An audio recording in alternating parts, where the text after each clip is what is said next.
Ассалаумағалейкум ағайын, қалайсыздар? Шымкентте карантин деген өте қатты болып кетті. Тіптен гаишниктер жүргізбей жатыр. Сол машинаның ішін мен ақтарып тастағам өткенде. Барлығын бір алып, жуып, тазалап. Міне. Соны қазір қайтадан барлығын реттеп.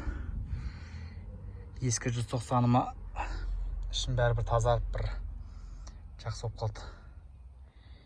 Енді бір қазір барлығын салып болып, машинаны бір жуып шығарып жесем, бір тамаша болайын деп тұр ағайын.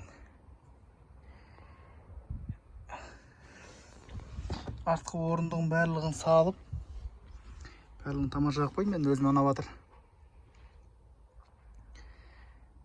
Міне, ішім бәрі тап-таза болып қалды. Мынаның бәрі шаң еді, шаң тозаң, барлығы дұрыс болып қалды. Осындай жұмыстар отыр ағайын үйде бізде. Қазір алдыңғы екі сиденьесін салсам, сонымен машина дайын. Міне. Ал рахмет ағайын. Кішкене не істеп жатқаным бойынша бір сіздерге бір түсіріп жатқаным ғой. Сіздер де мен сияқты машиналарыңызды бір шашып тастап, бір жуып қойсаңыздар, бір жақсы болады. Ал сәттілік барлықтарыңызға.